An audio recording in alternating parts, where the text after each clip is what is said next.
அனைவருக்கும் இனிய காலை வணக்கம். வாய்ஸ் கேக்குதுங்களா? நோ இஷ்யூஸ் இல்லைங்களா? தமிழ் தாய் வாழ்த்து. அனைவரும் எழுந்து நிற்குமாறு கேட்டுக்கொள்கிறேன்.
நன்றி.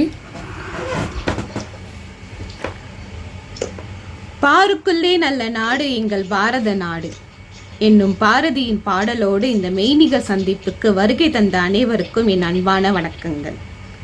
அச்சமில்லை அச்சமில்லை அச்சமென்பதில்லையே, இச்சகத்து உள்ளோரெல்லாம் எதிர்த்து நின்ற போதிலும் அச்சமில்லை அச்சமில்லை அச்சமென்பதில்லையே என்று நாடு முழுவதும் முழங்கி மக்களின் தேசப்பற்றை தூண்டி 1947 ஆகஸ்ட் 15 நம் நாட்டிற்கு சுதந்திரம் வாங்கி தந்த அனைவரையும் நினைவு கூர்ந்து நன்றி கூறி இந்த வரவேற்புரையை ஆரம்பிக்கிறேன்.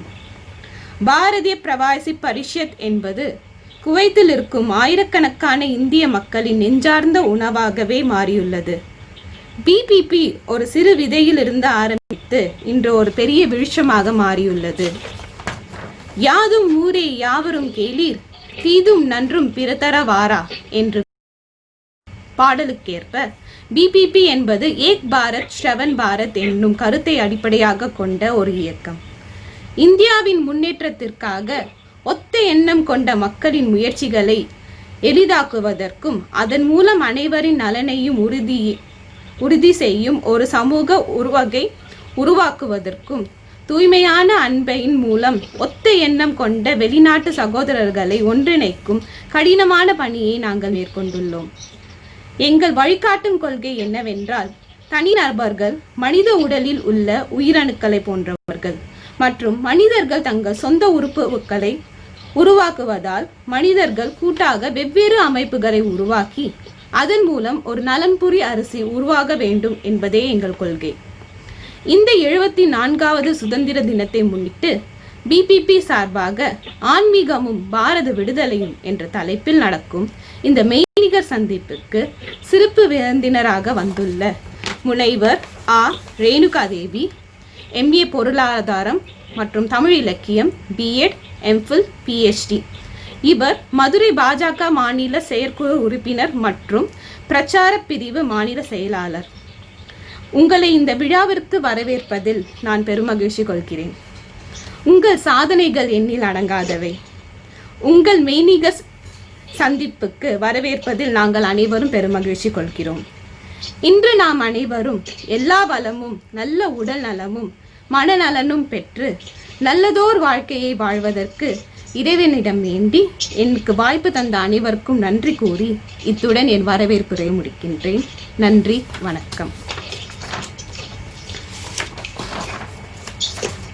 இன்று நாம் அனைவரும் நம் நாட்டிற்கு சுதந்திரம் கிடைக்க போராடியவர்கள் மற்றும் போராட்டத்தில் உயிர் தியாகம் செய்தவர்களை எண்ணி ஒரு 30 வினாடி மௌன அஞ்சலி செலுத்துமாறு வேண்டிக் கொள்கிறேன்.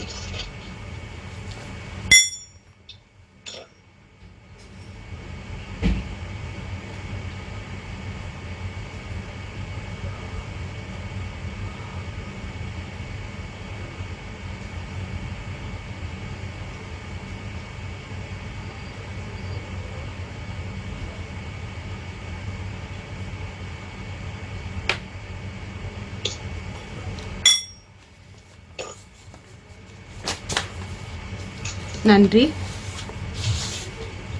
இந்த சுதந்திர தினத்தை ஒட்டி கவிதை பாட திருமதி காயத்ரி சதீஷ் அவர்களை தாழ்மையுடன் அழைக்கின்றேன். அவை நிறைத்திருக்கும் அனைத்து நல்லுள்ளங்களுக்கும் என் அன்பான வணக்கங்கள். பாருக்குள்ளே நல்ல நாடு எங்கள் பாரத நாடு என்றார் முண்டாசு பாட்டுக்காரன். பாரத நாட்டிற்குள்ளே நல்லதோர் அமைப்பு பாரதிய பிரவாசி பரிஷத் என்பேன் நான் இந்திய நாட்டுக்காரன். 5 ஆண்டுகளில் ஆர்ப்பரிக்கும் சாதனைகள் படைத்து ஆலமரமாய் நிழல் தரும் மரம் DPP. இந்த ஆலமரத்தின் விழுதுகளோ 2500. நோய் தொற்றின் போது நாடே வியக்க விமானத்தை விண்ணுயர பறக்கவிட்டு மக்களை தாயகம் சேர்த்தது உன் சிறப்பு. தேடி வரும் மக்களின் தேவைகளை தேடி சென்று தீர்ப்பதன் பயனே உன் பிறப்பு. அகிலம் போற்றும் அமைப்பிற்கு அழைப்பு மணியேற்று அலைவரிசையில் அன்போடு இணைந்திருக்கும் நம் விருந்தினர். கேட்டார் பிணிக்கும் தகையவாய் கேளாரும் வேட்ப மொழிவதாம் சொல் என்றார் வள்ளுவர். இக்குறளுக்கு இலக்கணம் தந்தவர் இணைந்திருக்கிறார் நம்முடன். எளிமையாக கூறுகிறேன், பொறுமையாக கேளுங்கள். இவர் ஓர் அறிவுலக மேதை, மாதர் கூட்டத்தின் கோதை. சொல்லித் தந்தார் நல்லதோர் பாதை. ஆற்றல் மிக்க பேச்சாளர், வலிமை மிக்க எழுத்தாளர், மனிதநேய பண்பாளர், பன்முக வர்ணனையாளர், தனிப்பெரும் சான்றாளர், மக்கள் நல சிந்தனையாளர். தமிழின் இலக்கணம், மொழியின் இலக்கியம் இவரிடம் துளியும் இல்லை தலைக்கணம். ஆணித்தரமான பேச்சாலும் அபாரமான எழுத்தாலும் பன்மொழி ஆளுமையாலும் சிகரம் தொட்ட சிந்தனையாளர். தாமரை குளத்தை தாரகைகள் அழகூட்டுவது போல தாமரை கட்சியின் தங்க பெண்மணியாக மெருகூட்டுபவர். மதுரை மண்ணின் மாணிக்கம் இவர், தமிழ்நாட்டின் தங்க தாரகை இவர். மதுரை பாஜக மாநில செயற்குழு உறுப்பினர் மற்றும் பிரச்சார பிரிவு மாநில செயலாளர் முனைவர் ரேணுகா தேவி அம்மா அவர்கள். இலக்கிய தளங்களில் கால் பதித்துவிட்டு இன்று இன்டர்நெட் தளத்தில் கொடிநாட்ட வருகை தந்துள்ளார். சுதந்திர காற்றை சுவாசிக்கும் சுதேசி சிந்தனையாளர். சுதந்திரமாய் வந்திருக்கிறார்.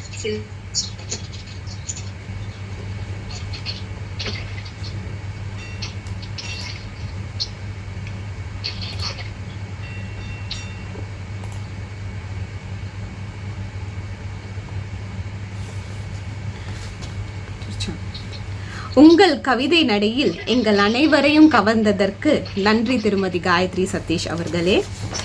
அடுத்ததாக தேசபக்தி பாடல் பாட திருமதி சுகன்யா விக்னேஷ் அவர்களை தாழ்மையுடன் அழைக்கின்றேன்.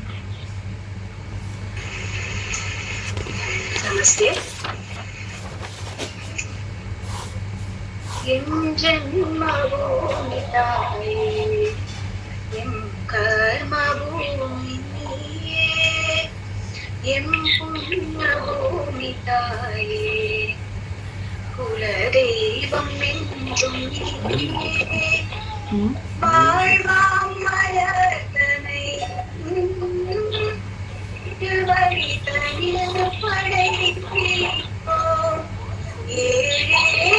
ஏழோறும் உனையே வணங்கி வாழ்வோம். உனதேவல் செய்து எம் ஜன்மபூமி தாயே எம் கர்மபூமி நீயே. உணவாரில் இடுமாறியே உடலும் கலந்தாய் உனாகி உயிரத்தாயே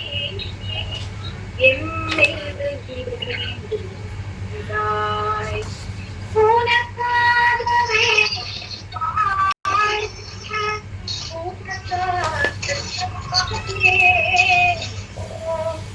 உனக்காக துன்பு செய்தே பழமோங்கும் நிலை உனதேவல் செய்த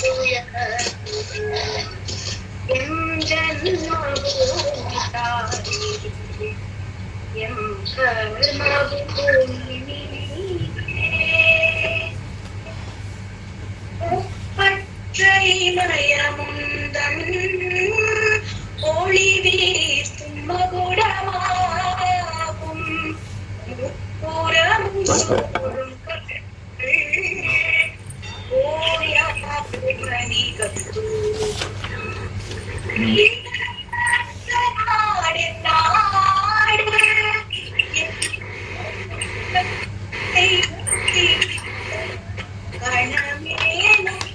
மறந்தே உயிர் வாழ சகிய மாட்டோம் உனதேவன் செய்துயர்வோம் எம் ஜன்மபூமி தாயே எம் கர்மபூமி தாய் பாசம் போங்க வைப்போம் தனையர்கள் இணைய வைப்போம் தாய் நாடுயர்த்தும் உணர்வை நெஞ்சங்கள் தோறும் வளர்ப்போம் கைமாற கருதிடாமல் கடமைகள் ஆற்ற வந்தோம் கணமேனும் துஞ்சிடாமல் பயணம் தொடர்ந்து செல்வோம் உனதேவல் செய்துயர்வோம் எம் ஜன்மபூமி தாயே எம் கர்மபூமி நீயே எம் புண்ணிய பூமி தாயே குல தெய்வம் என்றும் நீயே வாழ்வாம் மலர்தனை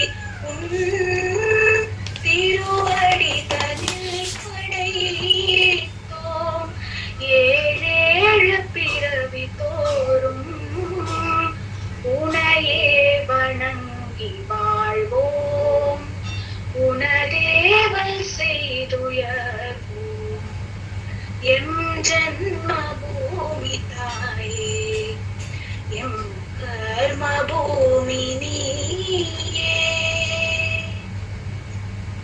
நமஸ்தே. உங்கள் பாடலில் எங்கள் அனைவரின் தேசப்பற்றை இன்னும் தூண்டியதற்கு நன்றி திருமதி சுகன்யா விக்னேஷ். அடுத்ததாக அறிமுக உரை ஆற்ற திரு கார்த்திகேயன் அவர்களை அன்புடன் அழைக்கின்றேன்.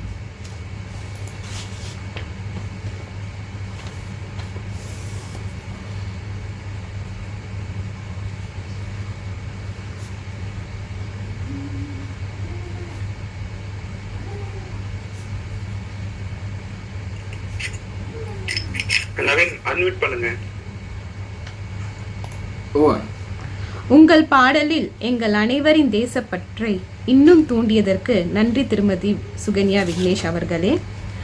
அடுத்ததாக அறிமுக உரையாற்ற திரு கார்த்திகேயன் அவர்களை அன்புடன் அழைக்கின்றேன்.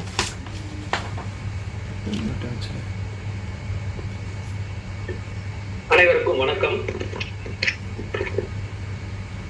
பாண்டியன் குதிரை குளம்படியும் புழுதி பறக்கும் இளைஞர் சிலம்படியும் மதி தோன்றிய புலவர்தம் சொல்லடியும் இளம் தோகை மார்தம் நெல்லடியும் மயங்கி ஒலித்த மாநகரம் மாலையில் மல்லிகை பூநகரம் என்று சொல்லப்படும் பூங்கா நகரமாம் மதுரையில் பிறந்த தென்பொதிகை சாரல் சகோதரி திருமதி ரேணுகா தேவி அவர்களை வருக வருக என வரவேற்கிறோம்.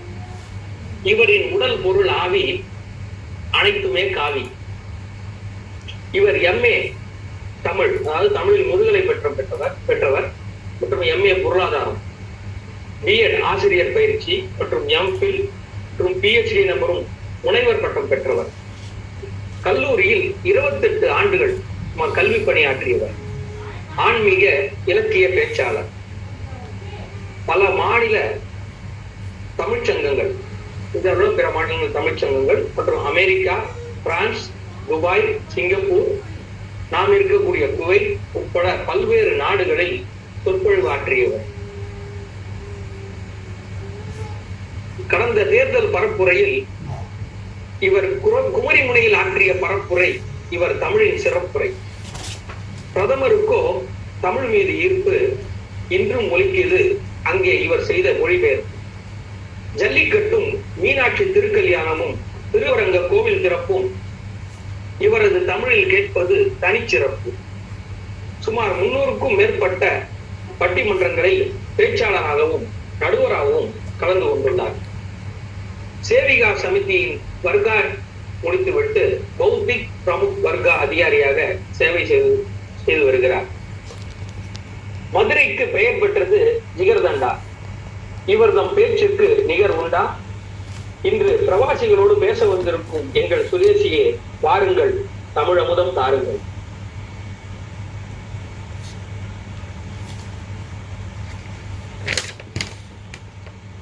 நன்றி திரு கார்த்திகேயன் அவர்களே. உங்களுக்கே உரித்தான கவிதை பாணியில் நமது சிறப்பு விருந்தினரை அறிமுகம் செய்ததற்காக. அடுத்ததாக நாம் ஆவலுடன் எதிர்பார்த்து கொண்டிருந்த நமது மெய்நிக சந்திப்பிற்கு வருகை தந்த நமது சிறப்பு விருந்தினர் முனைவர் ரேணுகா தேவி அவர்களை சிறப்புரையாற்ற அழைக்கிறேன்.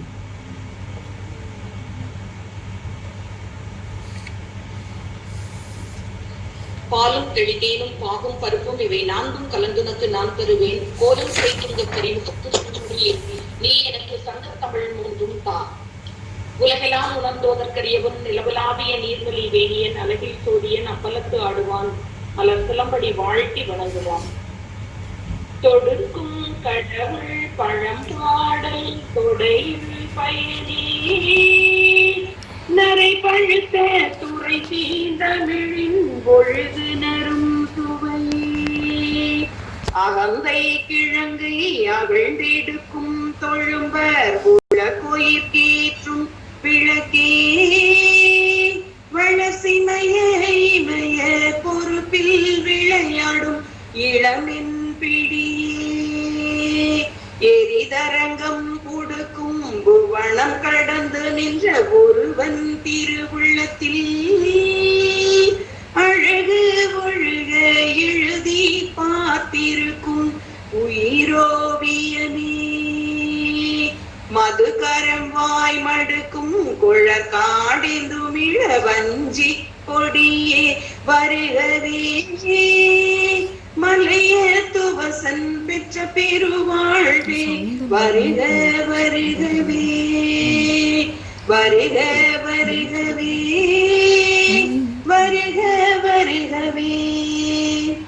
நான் மாடக்கூடலாம் மதுரையம்பதியிலிருந்து அருள்மிகு ஸ்ரீ மீனாட்சி அன்னையும் அருள் தரும் ஸ்ரீ சொக்கநாத பெருமானும் நல்லாட்சி நடத்தி கொண்டிருக்கின்ற மதுரையம்பதியிலிருந்து உங்களினுடைய அன்பு சகோதரியாக, தாமரையினுடைய சகோதரி, சேவிகையாக திருமதி ரேணுகா தேவி உங்கள் முன்னால் பேசுவதற்கு மிகப்பெரிய வாய்ப்பினை வழங்கி இருக்கிறீர்கள். அதற்குரிய சம்பத்குமார்ஜி அவர்களுக்கும் பாண்டியராஜி அவர்களுக்கும் இந்த காணொலி காட்சியிலே பங்கேற்றுக் கொண்டிருக்கக்கூடிய நமது பாரத மண்ணை சேர்ந்த அத்துணை பாரத சகோதர சகோதரிகளுக்கும் என்னுடைய இனிய மதிய வணக்கத்தை சொல்வதில் நான் பெருமகிழ்ச்சி அடைகின்றேன். ஆன்மீகமும் பாரத விடுதலையும் என்ற தலைப்பினை நான் பேசுவதற்கு எனக்கு ஒப்புதல் தந்தமைக்கும் மனமார்ந்த நன்றிகள். பாரதிய பிரவாசி பரிஷத் தமிழ் மொழியின் சார்பாக குவைத்தில் இருக்கக்கூடிய நம்முடைய சொந்தங்களுக்கு, சகோதர சகோதரிகளுக்கு தீர்காயுளும் நோய் நொடியற்ற நல்வாழ்வும் 16 செல்வங்களும் நிறைவாக கிடைக்க மீனாட்சி அன்னையை பணிவோடு வேண்டுகின்றேன். இன்றைய நாள் இது நம்ம இந்த நேரத்துல நம்ம பேசிட்டு இருக்கோம் இல்லைங்களா, ஆன்மீகம் சாதாரண ஆன்மீகம் கிடையாது. என்னுடைய அடியனினுடைய அசைக்க முடியாத நம்பிக்கை இந்த நாளில், இந்த நேரத்திலே, இந்த மண்ணிலிருந்து என்னன்னா கலந்து கொள்வதற்காக குறிக்கப்பட்ட நிகழ்ச்சி நிரல் ஏதோ ஒரு வாரத்திற்கு முன்பு குறிக்கப்பட்டதுன்னு நினைக்கவே வேண்டாங்க. இந்த நிகழ்ச்சியில் கலந்து கொண்டிருக்கக்கூடிய சகோதர சகோதரிகளில் யார் ஒருவர் வயதால் மூத்திருக்கிறாரோ அவர் பிறந்த பொழுது அவருடைய தலையிலே பிரம்மா எழுதி வைத்து அவர்களுடைய வாழ்க்கை நிகழ்ச்சி நிரலின்படி அடியேன் என்று இந்த தலைப்பிலே பேச நீங்கள் எல்லோரும் கலந்து கொள்ள இந்த நிகழ்ச்சியை ஒருங்கிணைக்கும் கருவியாக நம்முடைய சம்பத்குமார்ஜி அவர்களை இறைவன் இந்த மண்ணில் நம்மை படைக்கும் பொழுதே என்னென்ன காரியங்கள் என்னென்னாரால் நிறைவேற்றப்பட வேண்டும் என்று நம்மை கருவியாக நியமித்திருக்கிறார் என்ற வகையிலே இதில் கலந்து கொள்ளக்கூடிய மூத்த சகோதரனுடைய பாதங்களை பணிந்து வணங்கி மகிழ்கின்றேன். இந்த நல்ல நிகழ்வுக்கு இறைவனுக்கும் என்னுடைய மனமார்ந்த நன்றிகளை தெரிவித்துக் கொள்கிறேன். இந்த நாள் என்ன தெரியுங்களா, ஆகஸ்ட் 14 நாளைக்குதான் நமக்கு பாரத தேசத்தினுடைய சுதந்திர திருநாள் கொண்டாட்டம், 74வது சுதந்திர திருநாள் கொண்டாட்டத்தை நம்ம கொண்டாட இருக்கோம். ஆனால் இந்த நாள் நாம் சபதம் ஏற்கக்கூடிய நாள். அன்று மகாபாரதத்திலே பாஞ்சாலி தேவி திரௌபதி அன்னை ஒரு சபதம் எடுத்தாள். ஓம் தேவி பராசக்தி ஆணை உரைப்பேன், அந்த பாவி துச்சாதனன் சென்னீர், அந்த பாழ் துரியோதன நாக்கை இரத்தம் நேதி இரண்டும் கலந்து குழல் நீதினில் பூசி நறுனை குளித்தேன் தீவி குழல் முடிப்பேன் யான், இது செய்யும் முன்னே முடியேன் என்றுரைத்தாள் என்று பாரதியார் தன்னுடைய பாஞ்சாலி சபதத்திலே இடையவருக்கு உண்டாக்கும் கவி முறுக்கு வீட்டை பாரதி அழகாக பதிவு செய்திருப்பார். நாமும் கூட இன்று ஒரு சபதம் ஏற்கக்கூடிய நன்னாள் தான் ஆகஸ்ட் 14. என்ன சபதம் என்று பார்க்கிறீர்களா? 1947 ஆகஸ்ட் 15ஆம் நாள் நாம் சபதம் ஏற்கக்கூடிய நாளாக நம்முடைய முன்னோர்கள் கொண்டாடினார்கள். என்ன சபதம் இது என்று தானே பார்க்கிறீர்கள். நாம் ஒன்றுபட்ட அகண்ட பாரதத்தில் இருந்து நம்மிடம் இருந்து பிரிந்து போன தேசங்களை நினைவு கூறக்கூடிய நன்னாள். 1904 நேபாளத்தை நாம் இழந்தோம், 1907 பூட்டானை இழந்தோம், 1914 திபெத்தினை இழந்தோம், 1937 பர்மாவை இழந்தோம், 1947 ஆகஸ்ட் 14ஆம் நாள் நள்ளிரவிலே மேற்கு மற்றும் கிழக்கு பாகிஸ்தானை இழந்தோம், 1948 இலங்கையை இழந்தோம் என்று சொன்னால், இந்த பிரிந்து போன தேசங்களை எல்லாம் மீண்டும் இணைப்பதற்காகவும் இனியும் நம்முடைய தேசம் ஒரு துளி ஒரு அங்குலம் கூட பிரியாமல் இருப்பதற்காகவும் சபதம் ஏற்கக்கூடிய நன்னாள் இந்த ஆகஸ்ட் 14 என்ற பொன்னாள் என்ற வகையிலே பாரதியர்களாகிய நாம் அகண்ட பாரதம் நிறுவுவதற்கு இந்த சுதந்திரத்திற்கு முந்தைய நாளிலே ஒரு சபதத்தை ஏற்போம் என்ற பணிவன்பான வேண்டுகோளோடு இந்த ஆன்மீகத்திற்குள்ளேயும் பாரத விடுதலைக்குள்ளேயும் நான் முகலாயர்களை எதிர்த்து நடந்த ஆட்சி காலத்தில் நடைபெற்ற போராட்டங்கள், பிரிட்டிஷ்காரர்களினுடைய ஆட்சி காலத்தில் எதிர்த்து நின்று போராடிய போராட்டங்களை மட்டும் சுட்டிக்காட்ட விரும்பவில்லை. ஆங்கிலேயர்களிடம் விடைபெற்ற பின்பும் இன்றைய சுதந்திர பாரதத்திலே நடைபெற்றுக் கொண்டிருக்கக்கூடிய அநியாயங்களை, அக்கிரமங்களை ஆன்மீகத்தின் வழி நின்று, அகிம்சையின் வழி நின்று நாம் இறங்கி போராட வேண்டும் என்று சொன்னால் களம் காணக்கூடிய வீரத்தை மனதிலே பக்குவமாக நிலைநிறுத்தி கொண்டு நாம் இன்று வரை இருக்கக்கூடிய பாரதத்தினுடைய ஆன்மீகத்தையும் அதன் மூலமாக நாம் முன்னெடுத்திருக்கின்ற போராட்டங்கள், முன்னெடுக்க வேண்டிய போராட்டங்களை பற்றியும் கூட நான் உங்களிடம் என்னுடைய சிறு கருத்துக்களை பரிமாறுவதற்காக வந்திருக்கின்றேன். சிவன் இல்லை என்று சொல்லக்கூடிய ஒரு கூட்டம், சிவன் இல்லை என்று சொன்னால் நக்கீரரும் இல்லை, முத்தமிழ் சங்கங்களும் இல்லை. பிள்ளையார் நம்முடைய கடவுள் இல்லை என்று சொன்னால் பிள்ளையாரும் முருகனும் இல்லை என்று சொன்னால் அண்ணன் தம்பியர் இருவர் இல்லை என்று சொன்னால் ஔவையாரும் இல்லை, அவர் பாடிய தமிழ் பாடல்களும் இல்லை. கண்ணகி இந்து கடவுள் இல்லை என்று சொன்னால் ஐம்பெரும் காப்பியங்களே இல்லை என்றுதானே பொருள். பெருமாள் கடவுள் இல்லை என்று சொன்னால் ஆழ்வார்களும் இல்லை, அவர்களின் வெளிவந்த தமிழ் 4000 பிரபந்தங்களும் இல்லை. அது மட்டுமா, ராமன் கடவுளே இல்லை, அது தமிழகத்தினுடைய கடவுள் இல்லை, எங்களால் ஏற்றுக்கொள்ள முடியாது. ராமர் கடவுளே இல்லவே இல்லை என்று சொன்னால் நிச்சயமாக கம்பரும் இல்லை. கம்பர் நமக்காக வடித்துக் கொடுத்த தமிழ் காப்பியமாகிய கம்ப ராமாயணமும் இல்லை.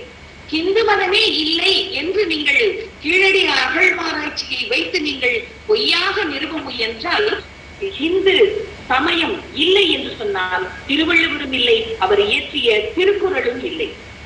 ஏன் இந்து கடவுளர்களே இல்லை என்று பகுத்தறிவுவாதிகள் சொன்னால் 12 திருமுறைகளும் இல்லை, திருமந்திரமும் இல்லை, தமிழும் இல்லை, தமிழர் வரலாறும் இல்லவே இல்லை.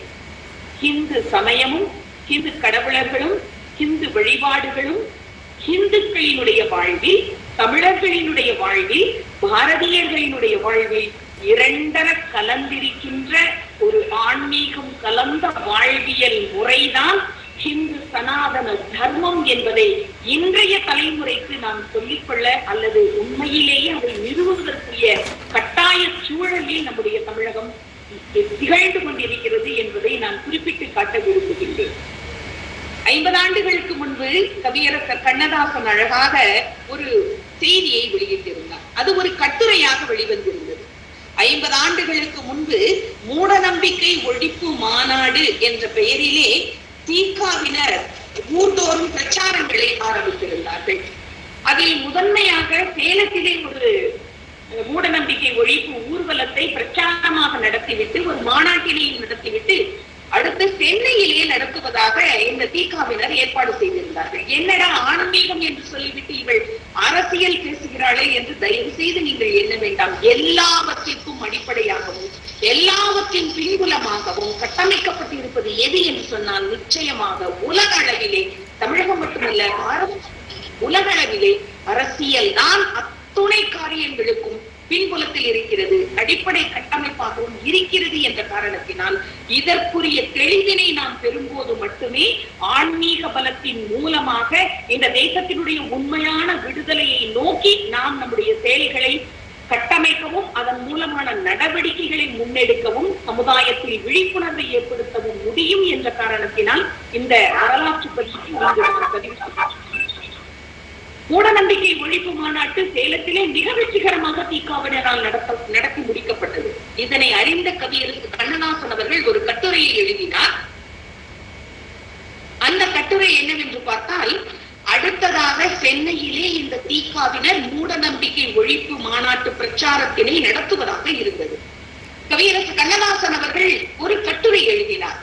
அந்த கட்டுரை வெளிவந்த பின்பு இந்த தீகாவினுடைய மூட நம்பிக்கை ஒழிப்பு பிரச்சார மாநாடு சென்னையில் நடைபெறவில்லை என்ற ஒரு வரலாற்று செய்தியை உங்களோடு நான் பதிவு கொள்ள விரும்புகின்றேன். 2 மணித்துளிகள் தான். கவியரசு கண்ணதாசன் அந்த கட்டுரையில் என்னதான் அப்படி எழுதினார் என்று பார்த்தால், நான் எல்லா மதத்தினரையும் மனதார நேசிக்கிறேன், ஆனால் ஹிந்துவாகவே வாழ விரும்புகிறேன். நான் கடவுளை நம்புகிறேன், கடவுளை எனக்கு காட்டியவனை போற்றி மகிழ்கிறேன். ஆன்மா இறைவனோடு ஒன்றிவிடும் போது அமைதி இருதயத்தை ஆட்சி செய்கிறது. நாணயம், சத்தியம், தர்மம் இவற்றின் மீது எனக்கு அசைக்க முடியாத நம்பிக்கை ஏற்படுகிறது. நேரான வாழ்க்கையை வாழ்வதற்கு இருதயம் விரும்புகின்றது. பாதகங்களையும் பாவங்களையும் கண்டு மனம் மிகவும் அஞ்சுகிறது. நாத்திகனையும் அன்போடு அரவணைத்துக் கொள்கிறது ஹிந்து மதம். என்னை திட்டுகிறவன் தான் என்னை அடிக்கடி நினைத்துக் கொள்கிறான். ஆகவே அவன்தான் என்னுடைய முதல் பக்தன் என்பது ஹிந்து இறைவனினுடைய வாக்கு. நீ பிள்ளையாரை உடைக்கலாம், பெருமாள் நாமத்தை அழித்து விடலாம், ஏன் பூநூலை அறுத்து எரியலாம், தாலியை கூட நீ அறுக்கலாம், மத சின்னங்களை ஏறி கூட செய்யலாம். எதை செய்தாலும் இந்த ஹிந்து சகித்துக் கொள்கிறான். ஏனென்றால் அவனுக்கு வழங்கப்பட்ட பாடம் சகித்துக்கொள், பொறுமையாக இரு, எந்த வினைக்கும் அதற்கு இணையான எதிர்வினையை நீ தராதே, கடவுள் தருவார் என்று போதித்து அதன்படி வாழ்வதற்கு மனதை பக்குவப்படுத்திய சமயம் ஹிந்து சனாதன தர்மம். ஏதோ பரம்பரையாகவே பகுத்தறிவாளனாக பிறந்ததை போல எண்ணிக்கொண்டு பாத்திரத்தை நிரப்புவதற்காக சாஸ்திரத்தை கேலி செய்யும் பகுத்தறிவு தந்தைகள் பிற மதத்தினர் மீது கை வைக்கட்டுமே பார்த்து விடுவோம், பிற மதத்தின் மீது கை வைக்கட்டுமே பார்த்து விடுவோம். பாவப்பட்ட இந்து மதத்தை மட்டுமே தாக்கி அதை நம்புகிற அப்பாவிகளிடம் ரேட்டு வாங்கி கொண்டு சொத்து சேர்க்கின்ற பெரிய மனிதர்களை நான் அறிவேன் என்று கண்ணதாசன் குறிப்பிடுகிறார். அவர்கள் பேசுகின்ற நாத்திகவாதம் அவர்கள் குடும்பம் நடத்தும் வியாபாரம் என்பதை அறியாமல் வாழ்க்கையை இழந்து நிற்கும் பலரையும் நான் அறிவேன். பருவ காலத்தில் சருமத்தின் அழகு மினுமினுப்பதை போல ஆரம்ப காலத்தில் இந்த வாதத்தை கேட்டு ஏமாந்தவர்களில் நானும் ஒருவன். நடிகையின் மேக்கப்பை கண்டு ஏமாறுகிற சராசரி ரசிகனை போல அன்று நாத்திகத்தின் வாதத்தை கேட்டு ஏமாந்தவர்களில் நானும் ஒருவன். ஆனால் அது எனக்கு குறுகிய கால கவர்ச்சியாகவே அமைந்தது இறைவனின் கருணை. என்னை அடிமை கொண்ட கண்ணனும் ராமனும் இன்று சந்திர மண்டலத்துக்கு பயணம் போகும் அமெரிக்காவையே அடிமை கொண்டு ஆன்மீக நெறியில் திளைக்க வைத்திருக்கிறார்கள். அமெரிக்காவை விடவா ஈரோடு பகுத்தறிவு முன்னேறிவிட்டது, பணத்தறிவில் முன்னேறிவிட்டது என்று வேண்டுமானாலும் சொல்லிக் கொள்ளலாம். ஆளுங்கட்சியாக எது வந்தாலும் ஆதரித்து தன் கட்சியும் உயிரோடு இருப்பதாக காட்டிக்கொண்டு எது கொடுத்தாலும் வாங்கிக் கொண்டு வாழ்க்கையை சுகமாக நடத்துவதற்கு இந்த நாத்திக போலிகள் போட்டிருக்கும் திரைதான் பகைக்கிறது. உலகத்தில் நாத்திகம் தோற்றதாக வரலாறு தவிர வென்றதாக வரலாறு இல்லவே இல்லை. கடவுள் நம்பிக்கை இல்லாதவன் கோயிலுக்கு போக வேண்டாம், சரி விடு. ஆனால் நம்புகிறவனை தடுப்பதற்கு நீ யார்? அப்பாவி இந்துக்கள் பேசாமல் இருக்க சமுதாய வியாபாரிகள் கோயிலுக்கு முன் நாத்திகனின் சிலை வைத்து கடை விரிக்க தொடங்கிவிட்டார்கள். வெள்ளைக்காரன் கால்களை கட்டிப்பிடித்துக் கொண்டு போகாதே போகாதே எங்கடவா என்று பாடியவர்களுக்கு நாட்டுப்பற்று எங்கிருந்து வரும்? நாட்டுப்பற்று இல்லாதவர்களுக்கு தெய்வீக பற்றுதான் எங்கிருந்து வரும்? தெய்வப்பற்று இல்லாதவர்களுக்கு நாணயம், நேர்மை, தர்மம் இவற்றின் மீது நம்பிக்கை எங்கிருந்து வரும்? 4.5 கோடி தமிழர்கள் அன்று கவியரசு கண்ணதாசன் அவர்கள் வாழ்ந்த காலகட்டத்தில் 4.5 கோடி தமிழர்களில் நீங்கள் சலித்து எடுத்தாலும் 4000 நாத்திகர்களை கூட காட்ட முடியாது.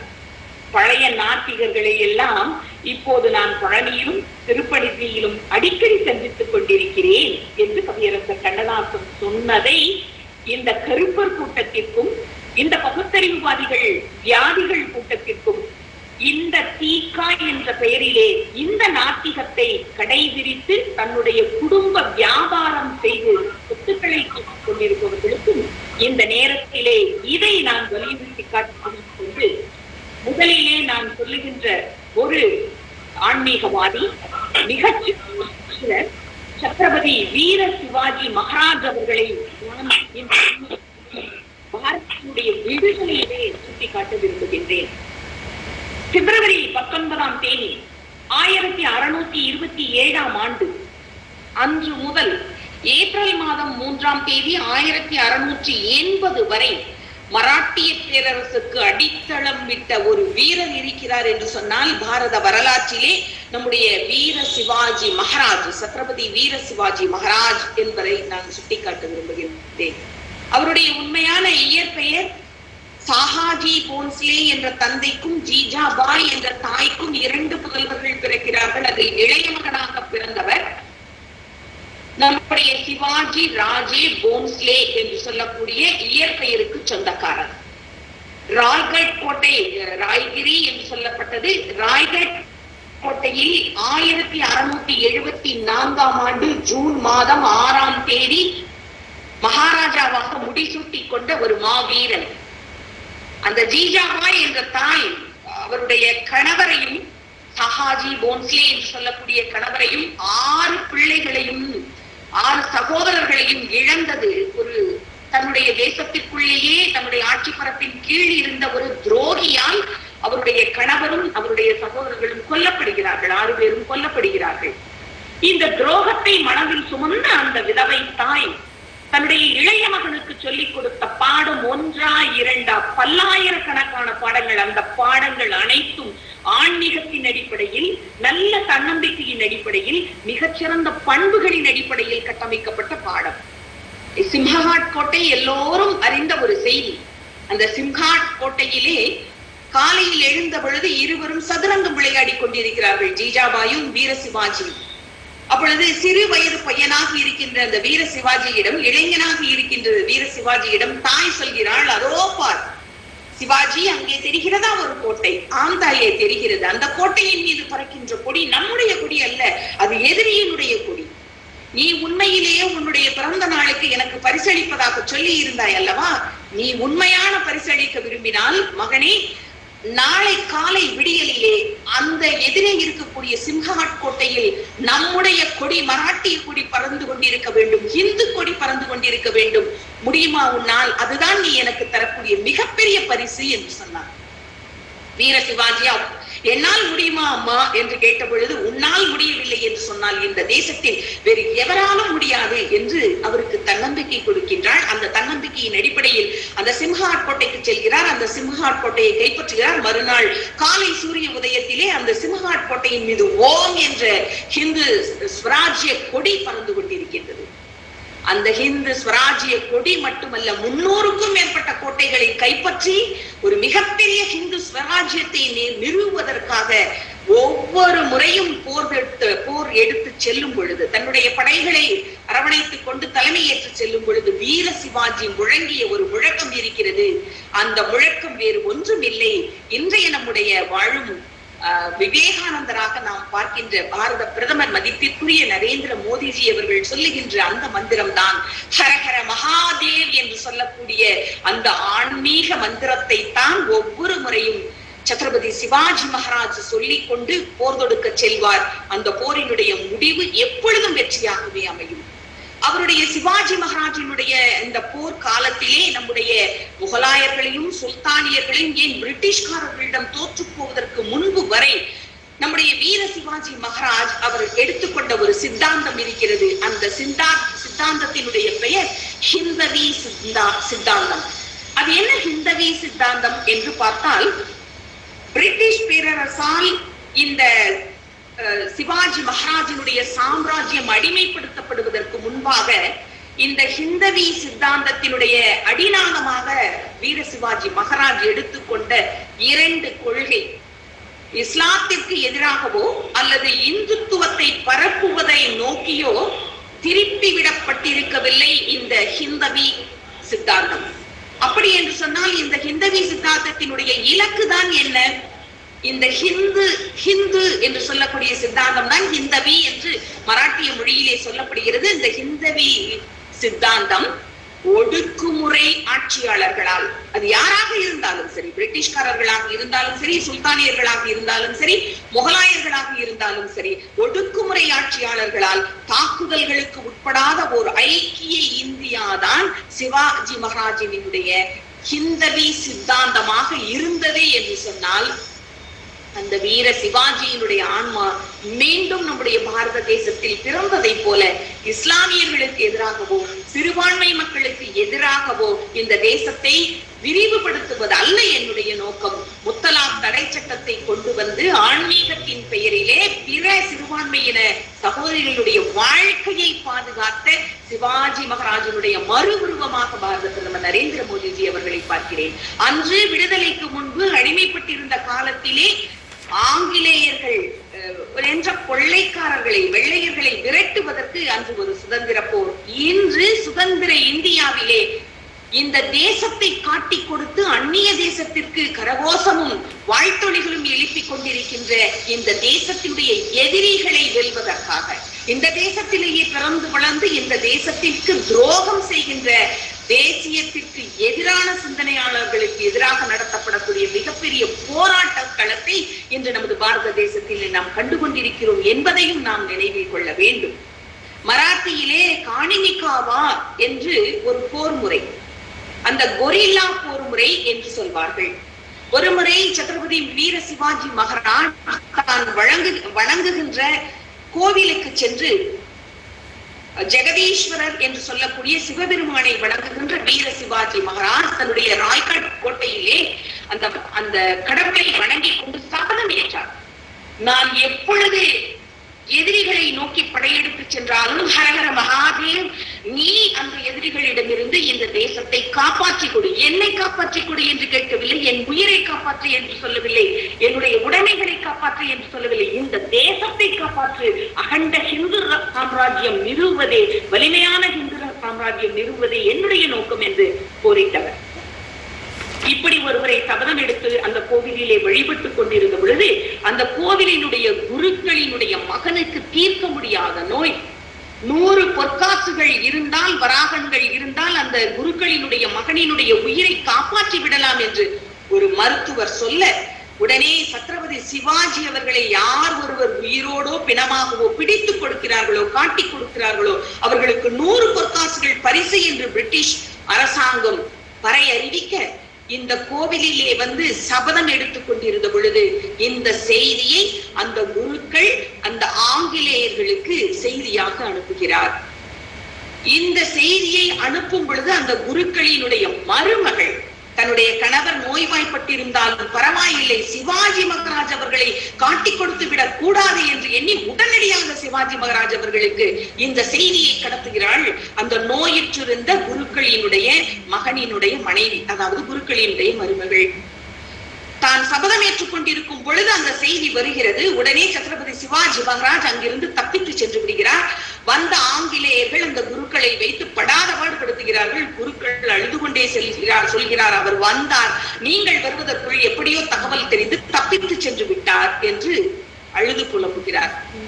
ஆங்கிலேயர்கள் அவரை மிரட்டிவிட்டு மீண்டும் ஒருமுறை வரும்பொழுது தவறாமல் எங்களுக்கு மட்டும் தகவல் சொல்ல வேண்டும், சிவாஜிக்கு தகவல் தெரியக்கூடாது என்று மிரட்டிவிட்டு செல்கிறார்கள்.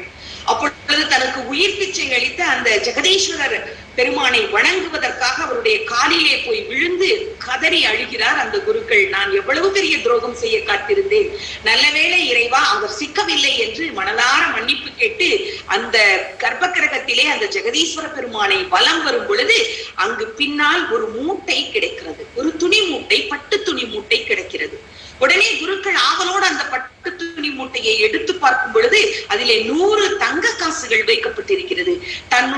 தன்னை காட்டி கொடுத்த குருக்களுக்கும் கூட அவருடைய உண்மையான சூழலை மனதில் கொண்டு மிகச்சிறந்த மனித நேயத்தோடு 100 பொற்காசுகளை அந்த இடத்தில் வைத்து சென்றது வேறு யாரும் அல்ல, சத்ரபதி வீர சிவாஜி மகாராஜ் தான் அதனை வைத்து சென்றார் என்று சொன்னால் பகைவனுக்கும் அருளும் நன்னெஞ்சம். இந்த இடத்திலே பிரிட்டிஷார் தான் உண்மையான பகைவர். அவருடைய காலச்சூழல், பண பற்றாக்குறை, வறுமை சூழல் இந்த குருக்களை இப்படி செயல்பட தூண்டியதே என்று வருந்தி மனிதநேயத்தோடு அதை வைத்து விட்டு சென்றார். இந்த இடத்திலே ஜிஜாபாய் அவர்களை நான் சுட்டிக்காட்ட விரும்புகிறேன். நமது தேசத்தினுடைய ஒரு வீரர் கூட உடலாலோ சொல்லாலோ செயலாலோ வாழ்வியல் முறையாலோ உன்னால் துன்பப்பட்டு விடக்கூடாது சிவாஜி, அதை நீ மனதிலே வைத்துக்கொள். எப்பொழுது உன்னை நல்ல அரசர் என்று மக்கள் சொல்வார்கள் தெரியுமா? பகை இல்லாத நாடு, பிணி இல்லாத நாடு, உணவு பஞ்சம் இல்லாத நாடு, இல்லாத நாடுதான் உண்மையான அரசன் ஆட்சி செய்யக்கூடிய நாடு, மற்றெல்லாம் பெயரளவில் ஆட்சி செய்யக்கூடிய நாடு என்று சிறு குழந்தையில் இருந்தே ஆன்மீக கதைகளின் மூலமாக சிவாஜிக்கு இவ்வளவு உயர்ந்த குணங்களை, நல்ல வீரத்தை, நல்ல ஒழுக்கத்தை கற்றுக் கொடுத்தவர் ஜிஜாபாய் என்று சொல்லக்கூடிய அவருடைய அன்னை என்பதை தாய்மை பேர் அடைந்திருக்கக்கூடிய ஒவ்வொரு தாயும் ஒவ்வொரு சகோதரியும் ஒருவேளை ஆண்மகவை பெற்றிருந்தால், நான் குறிப்பிட்டு சொல்ல விரும்புகின்றேன், இன்றைய சமூகத்தில் நடக்கின்ற பாலியல் வன்கொடுமைகளுக்கெல்லாம் காரணம் அந்த ஒரு இளைஞனையோ அந்த ஒரு ஆணையோ மட்டும் நான் குறை சொல்வதற்கு தயாராக இல்லை. ஒரு தாயாக, ஒரு ஆண்மகனை என்ற தாயாக, மிகச்சிறந்த நல்லொழுக்கமுடைய சமுதாய குடிமக்களாக நாம் ஒவ்வொருவரும், ஒவ்வொரு தாயும் தங்களுடைய ஆண் பிள்ளைகளை வளர்க்க வேண்டும் என்ற அடிப்படை பாடம் ஜிஜாபாய் தாயிடமிருந்து நாம் கற்றுக்கொள்ள வேண்டிய பாடம். அடுத்ததாக வேலு நாச்சியார் குயிலி. நான் தமிழகத்தை பற்றி சிந்திக்கும் போதெல்லாம் என்னிடம் வந்து ஒட்டி உறவாடி கொண்டிருக்கின்ற வேலு நாச்சியாரினுடைய உமையாள் பெண்கள் படையினுடைய தளபதியாக திகழ்ந்த தாழ்த்தப்பட்ட அருந்ததி இனத்தை சேர்ந்த அன்பு சகோதரி குயிலி தான் என்னுடைய மனக்கண் முன்னால் வருவார். இந்த 2ஆம் உலகப் போர் நடப்பதற்கு முன்பாக 18ஆம் நூற்றாண்டிலே உண்மையாக ஒரு தற்கொலை படை உலகத்தின் முதலில் தோன்றிய இடம் எது என்று பார்த்தால் சிவகங்கை சீமை.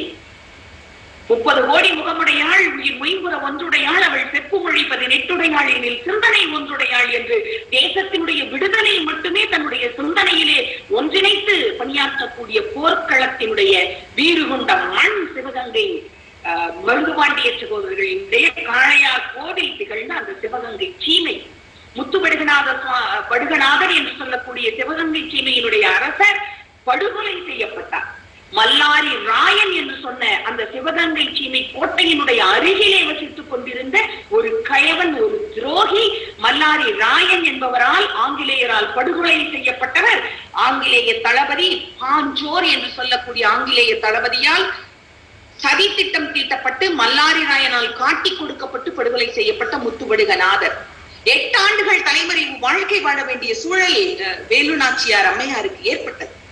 வேலு நாச்சியார் விருப்பாட்சியிலே இருக்கக்கூடிய அந்த பாளையத்திலே போய் அவர் தலைமறைவாக 8 ஆண்டுகள் ஆட்சி வாழ்ந்து கொண்டிருக்கிறார். 1780ஆம் ஆண்டு ஐப்பசி மாதம் 5ஆம் நாள் விருப்பாட்சி பாளையத்தில் இருந்து சிவகங்கையை நோக்கி எப்படியும் சிவகங்கை சீமையை கைப்பற்றியே தீருவது என்று அந்த உத்வேகத்தோடு வேலு நாச்சியார் 1780 ஐப்பசி மாதம் 5ஆம் நாள் விருப்பாட்சி பாளையத்திலிருந்து சிவகங்கை பாளையத்தை நோக்கி தன்னுடைய படையை திரட்டி கொண்டு புறப்படுகிறார்.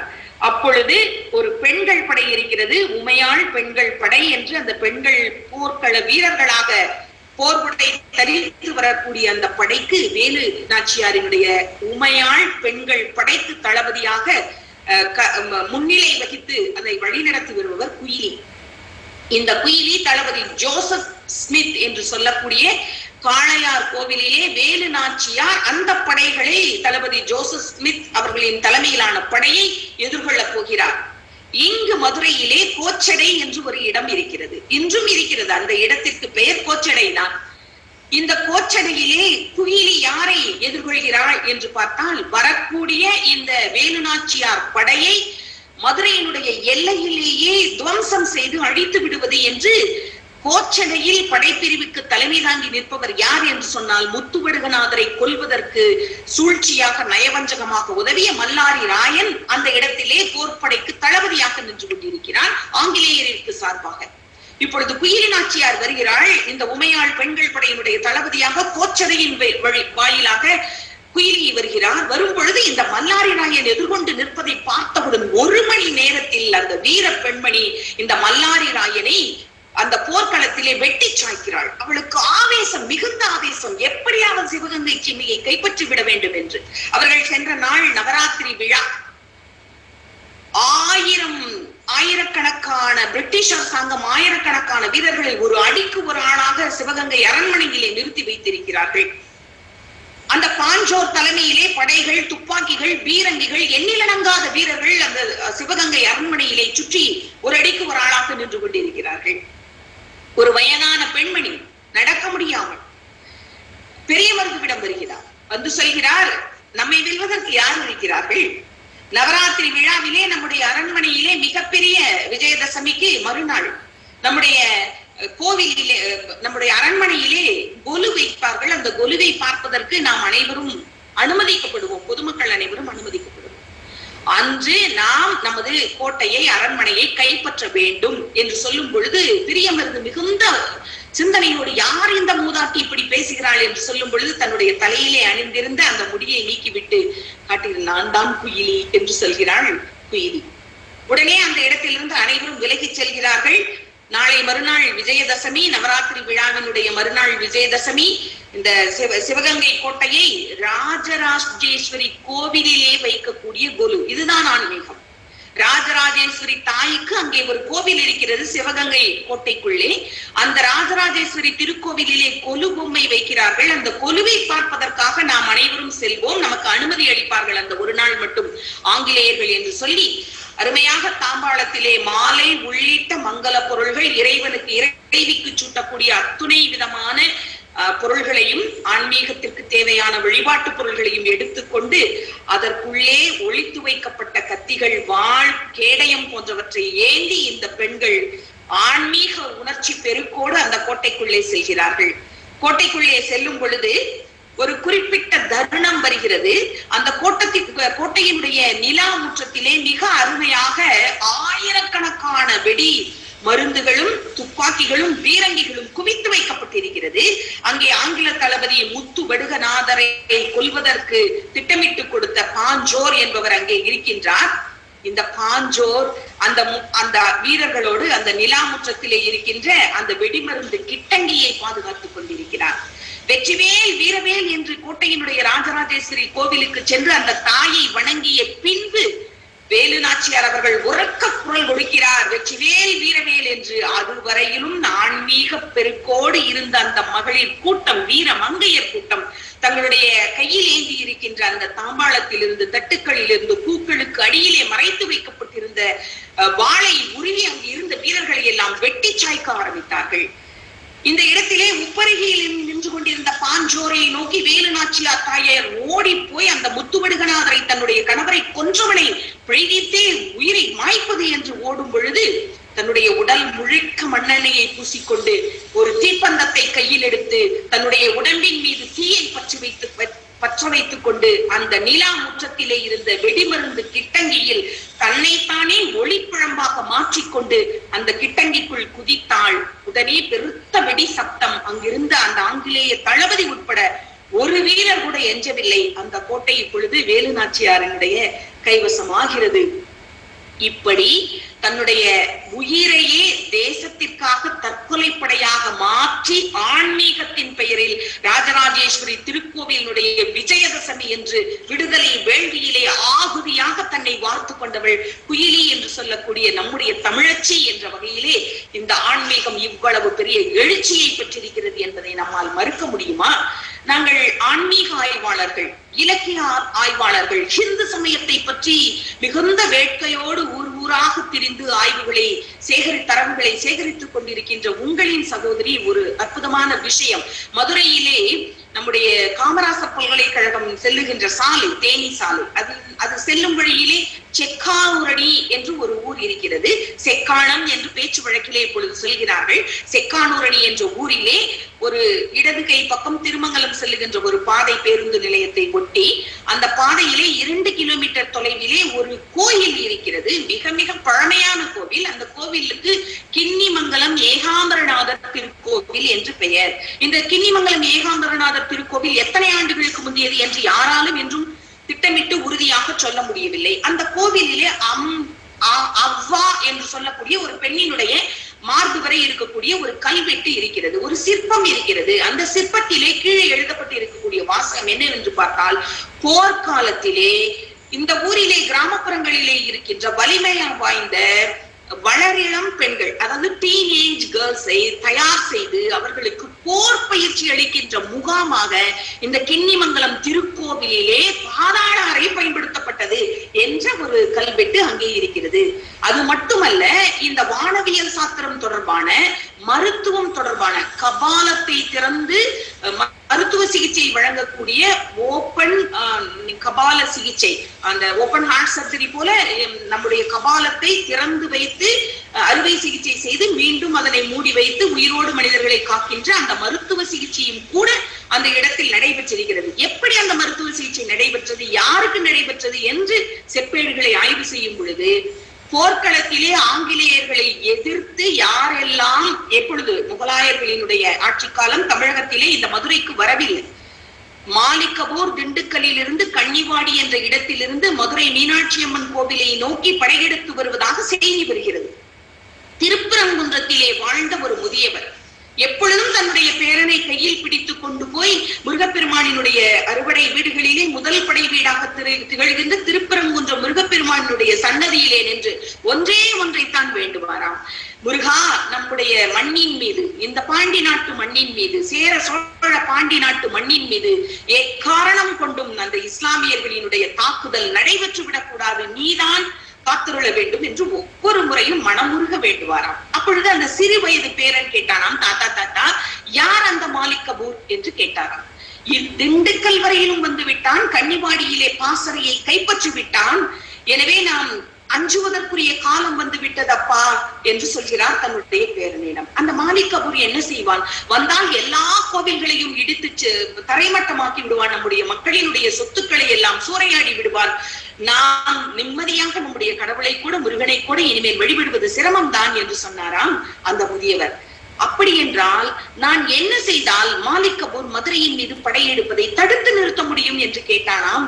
நானும் ஏதாவது செய்ய வேண்டுமே தாத்தா, எனக்கு வழி சொல்லுங்கள் என்று கேட்டானாம் அந்த பேரன்.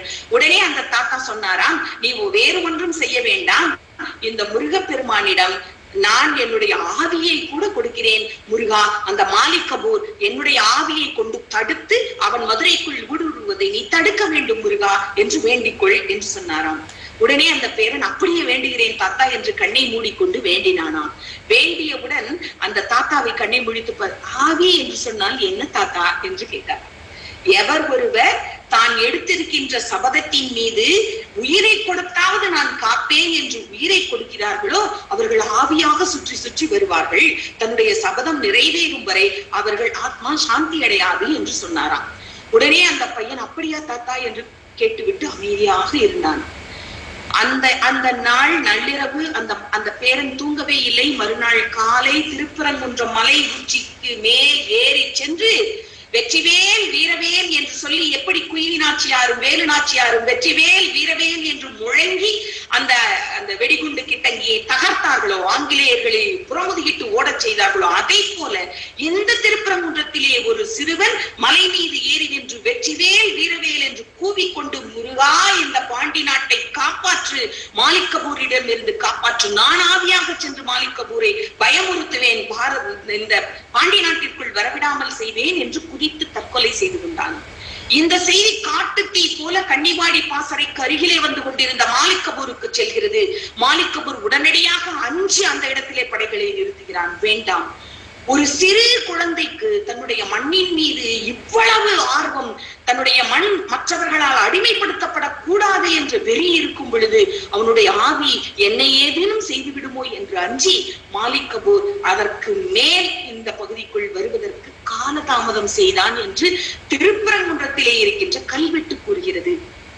கிண்ணிமங்கலம் கல்வெட்டாக இருந்தாலும் சரி, திருப்பரங்குன்றத்து கல்வெட்டாக இருந்தாலும் சரி, நமக்கு சொல்லுகின்ற பாடம் எல்லாம் ஒன்றே ஒன்றுதான்.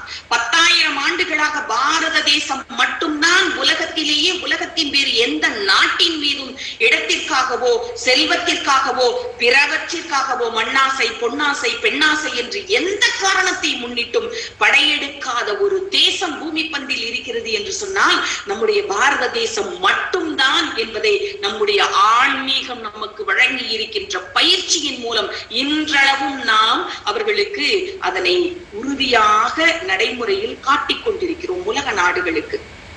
இந்த சூழ்நிலையிலே இப்பொழுது சுதந்திரத்திற்கு பின்னால் நாம் வேண்ட வேண்டியது, பஞ்சபூதங்களிலும் கொள்ளையடித்துக் கொண்டிருக்கின்ற கயவர்கள் அரசியல் செய்பவர்களாக இந்த தேசத்திலே 60-65 ஆண்டு காலம் இந்த தேசத்தை சுரண்டி இருக்கின்றார்கள். கொஞ்சம் கூட மனசாட்சி இல்லாமல் இந்த தேசம்தான் வாழ்வதற்கு, நாம் பிறப்பதற்கு மண்ணை கொடுத்திருக்கிறது, பெற்றோரை கொடுத்திருக்கிறது, சுகமான வாழ்க்கையை கொடுத்திருக்கிறது, அடுத்த சந்ததியை பெருக்குவதற்கு வாய்ப்பு கொடுத்திருக்கிறது. நாம் செய்கின்ற தொழில் அனைத்தும், விடுகின்ற மூச்சு அனைத்தும், பருகின்ற தண்ணீர் அனைத்தும், உண்ணுகின்ற உணவு அனைத்தும் இந்த தேசம் நமக்கு கொடுத்த மிகப்பெரிய வரம் என்பதை மறந்துவிட்டு அந்நிய தேசத்தினுடைய கைக்கூலிகளாக இந்த பாரத மண்ணிலே பிறந்த சில கைவர்களினுடைய அந்த கொட்டத்தை அடக்குவதற்காக, ராமராஜ்யம் நிறுவ வேண்டும் என்பதை நாம் வலியுறுத்துவதற்காக, யாருடைய மனதையும் புண்படுத்தி எந்த சிறுபான்மை சமயத்தவர்களுக்கும் தீங்கு விளைவிக்காத வண்ணம் இந்த தேசத்தை அகண்ட பாரதமாக உருவாக்குவதற்கும், இந்த ஆடி மழை நாம் வாழும் வகையாக ஆண்டாள் நாச்சியாருடைய வாய்மொழியின்படி நமக்கு இங்கே பெய்வதற்கும், உலகத்து உயிர்கள் எல்லாம் அகண்ட பாரதத்தின் வழியிலே நம்மை பின்பற்றி நடக்கின்ற குருவாக பாரத தேசம் உருவாவதற்கும், எத்தனை ஜென்மம் எடுத்தாலும் இந்த பாரத மண்ணிலேயே பிறக்க வேண்டும் என்ற வரத்தை வேண்டி வாய்ப்புளித்த நல்ல உள்ளங்களுக்கு நன்றி பாராட்டி விடைபெறுகிறேன். ஜெய் ஹிந்த்.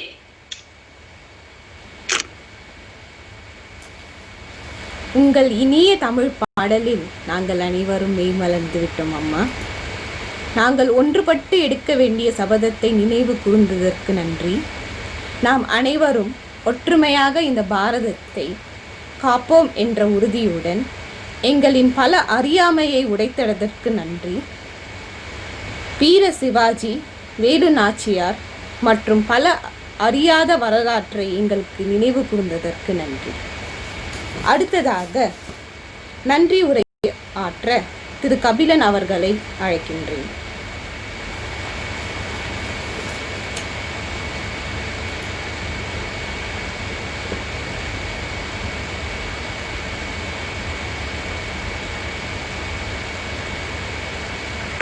ஹலோ, அனைவருக்கும் என் வணக்கத்தை கூறிக்கொள்கின்றேன். என்னென்று கொன்ற மகருக்கும் உய்வுண்டாம் உய்வில்லை செய்நின்று கொன்ற மகருக்கு அப்படின்னு திருவள்ளுவர் சொல்லியிருக்காரு. நம்ம நன்றி சொல்லலை அப்படின்னா இந்த விழா முடியறதுக்கு இருக்காது. இதுல எல்லாரும் யாராரு சொன்னாங்கன்றதை நான் வரிசையா சொல்றேன். என்னுடைய அருமை தம்பி திரு சவுந்தரராஜன் அவர்களுக்கு, சவுந்தரராஜன் மற்றும் நம்ம வரவேற்புரை நல்கிய திருமதி கவிதா நவீன், அவருக்கு உறுதுணையா இருக்கின்ற நவீன் அவர்களுக்கும், அடுத்து நம்ம தமிழ் இல்லை என்றால் இந்த தரணி இல்லை, அந்த தமிழுக்கு கவிதை இல்லை என்றால் அழகில்லை, அப்படி ஒரு கவிதையை நல்கிய காயத்ரி சதீஷ் அவர்களுக்கும், தேசபக்தி பாடிய சுகன்யா அவர்களுக்கும், எங்கள் இயக்கத்தின் பிபிபி அமைப்பின் போர்வாளாக இருக்கின்ற கார்த்திகேயன் அவர்களுக்கும், முக்கியமாக இந்த இயக்க பிபிபி தமிழின் ஆணிவேராக இருக்கக்கூடிய ஊற்று இதுல ஒரு விஷயம் சொல்லணும் அப்படின்னா, நாங்க போன வாரம் ஒரு நிகழ்ச்சி நடத்தியிருந்தோம். அடுத்த ஒரு வாரம் நிகழ்ச்சி நடத்தணும்னு சொன்ன உடனே சம்பஜி உடனே இதை பண்ணுவோம், நம்ம எல்லாமே நான் கோஆர்டினேட் பண்றேன்னு சொல்லிட்டு அவர் உண்மையிலே அவரோட நம்ம ஆணிவேர் அவர் இன்றைக்குமே இவர் ஆணிவேராக இருக்கின்ற சம்பஜி அவர்களுக்கும், அடுத்து முக்கியமா ஒரு நபர் சொல்லியே ஆகணும், சுபிஷ்குமார்ஜி. ஆக்சுவலா அவர்கிட்ட நாங்க டிஸ்கஸ் பண்ணியிருந்தோம், நம்ம அம்மா அமர்களையும் சுபிஜி அவர்களையும் பேசுற மாதிரி பிளான் பண்ணியிருந்தோம். சுபிஜி சொன்னாங்க, இல்ல அம்மாவுடைய பேச்சை கேட்போம், நான் இங்க லோக்கல்ல தான் இருக்கேன், நம்ம எப்பனாலும் பேசிக்கலாம், இந்த சிறப்பு நிகழ்ச்சி அம்மாவுடைய பேச்சுல இருந்தா தான் சிறப்பா இருக்குன்னு சொல்லி அவர் இதுக்கு பக்கபலமா இருந்த சுபிஷ்குமார்ஜி அவர்களுக்கும், மொத்தமா இந்த முக்கியமா இந்த சிறப்புரை ஆற்றிய அதாவது சொல்லுவாங்க, மீன் குஞ்சுக்கு நீந்த கற்றுக் கொடுக்க தேவையில்லை, மதுரை மண்ணில் பிறந்த அவங்களுக்கு பேச கற்றுக் கொடுக்க தேவையில்லை. அருமையான கருத்துக்கள், அதாவது ஆன்மீகம், அதாவது தேசியமும் தெய்வீகமும் எனது இரு கண்கள் சொன்ன எங்க ஐயா முத்துராமலிங்கத்தவர் பிறந்த மண்ணில இருந்து வந்தவங்க பேசுறதுக்கு சொல்லித்தர தேவையில்லை. அழகான கருத்துக்கள் எளிய நடையில ஈஸியா புரியுற அளவுல எவ்வளவு நமக்கு வெளிநாச்சியர் சொல்லும் போது எனக்கு புல் அடிச்சிருச்சு. உண்மையில நம்ம கேட்கும் ஒவ்வொரு தடவையும் கேட்கும் போதும் சத்ரபதி சிவாஜி எத்தனை கருத்துக்கள் நம்ம கேட்டுட்டு வந்திருந்திருந்தா கூட அம்மாவுடைய இதுல கேட்கும் போது உண்மையிலே எங்களுக்கு ரொம்ப இதா இருந்தது. அவங்களுடைய இந்த பேச்சு கண்டினியூவா இதோட முடியில்லாம நாங்க ஒவ்வொரு நிகழ்ச்சிகள் கூட்டும் போதும் அவங்க எங்களுக்கு இது பண்ணணும்னு சொல்லிட்டு அனைவருக்கும் என் மனமார்ந்த நன்றியை குறிக்கிறேன். அதே மாதிரி இதை எல்லாரும் அனைவரும் பங்களித்த நம்ம உறுப்பினர்கள் அனைவர்களுக்கும் என் நெஞ்சார்ந்த மனமார்ந்த நன்றியை தெரிவித்துக் கொள்கிறேன். நன்றி, வணக்கம். நன்றி திரு கபிலன் அவர்களே. அடுத்ததாக நாட்டுப்பண் அனைவரும் எழுந்து நிற்குமாறு வேண்டுகோள் கொள்கிறேன்.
அனைவருக்கும் நன்றி. சவுந்தர்ஜி, இது விழாவை சிறப்பித்து கொடுத்த நமது சிறப்பு விருந்தினர் ஏ ரேணுகா தேவி அவர்களுக்கு மற்றும் விழாவில் கலந்து கொண்டு அத்தனை நிகழ்ச்சியும் செய்து கொடுத்த நமது பிபிபி மக்களுக்கும், நமது தமிழ் பிபிபிக்கும், நமது சென்ட்ரல் கம்யூனிட்டி அனைவருக்கும் இனிய சுதந்திர தின வாழ்த்துக்கள். மற்றும் அனைவரும் சுதேசியாக செயல்படுவோம், சுதேசியாக சிந்திப்போம் என்று இந்த விழாவை முடித்துக் கொள்கிறோம். நன்றி ரேணுகா தேவி அவர்களே.